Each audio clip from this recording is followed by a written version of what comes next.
Picture 1965, and imagine your country gets kicked out of a federation, your army is tiny, your water can be turned off by a neighbor, your streets are tense, and you have almost no natural resources to sell. Now imagine that. Within a couple of decades, global companies start treating your city like a safe deposit box for Asia. Ships stack up at your port, bankers and engineers fly in, and your passport suddenly opens doors that used to be locked. That doesn't happen because of one magic low-tax trick, even though people love to say it does, because Singapore's real secret is more like a system of choices that work together so tightly you barely notice the seams. My name is Hector, and I break down tax and money systems into the levers that actually move outcomes. And if you've ever thought, maybe I should move my company to a low-tax place, or you've wondered why Singapore keeps showing up in every conversation about business hubs, this matters because most people copy the wrong part. They fixate on tax rates, they ignore the structure, and then they're shocked when the result doesn't match the hype, because Singapore didn't become Singapore by having low taxes in a vacuum.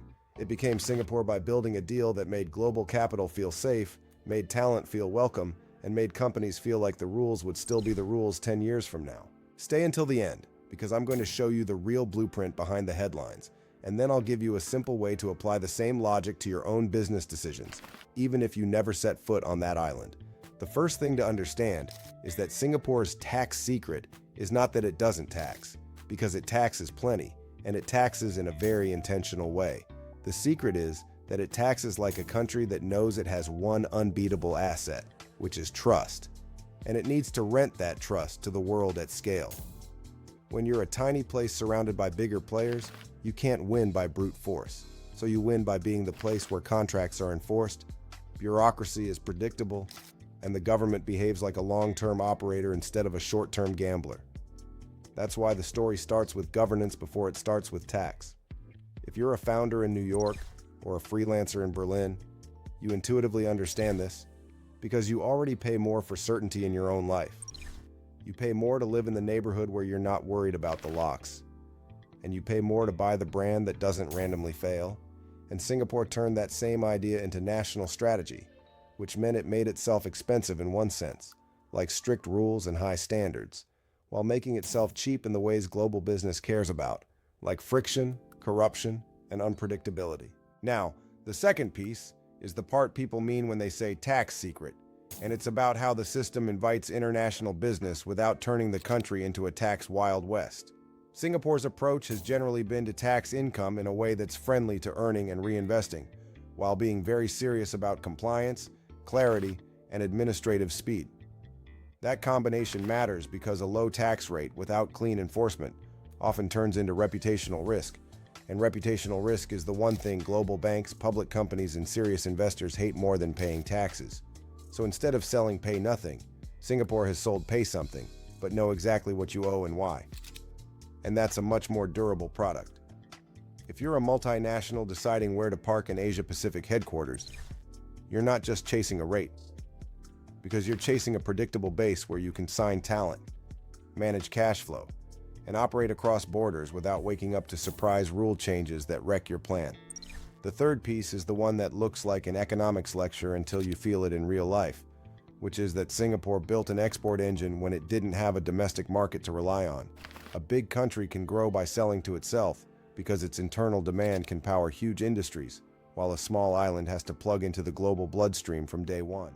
That's why the port matters, that's why logistics matters, and that's why being business-friendly is not a vibe, it's survival. Singapore made itself a place where goods move fast, paperwork clears quickly, and trade feels boring, and boring trade is exactly what companies want. When your company is moving components from Vietnam, finishing in Malaysia, shipping to Europe, and selling through a regional hub, the last thing you want is a place where customs feels like a coin toss, and Singapore has spent decades making trade feel like a well-lit highway instead of a maze. The fourth piece is the human side, and it's where a lot of tax haven theories collapse. Singapore did not become a giant economy by being a mailbox, because it became a giant economy by being a talent magnet and a skills factory at the same time. It trained people hard, it made competence culturally valuable, and it built a pipeline where global firms could hire locally and also rotate in international specialists without the whole system breaking. And when you think about it, that's the real wealth. because companies don't move for palm trees, they move for teams. Taxes can get your legal entity on an island, but only talent gets your revenue on a chart, so Singapore aligned education, immigration, and industry needs in a way that made it easier to build serious operations, not just shell structures.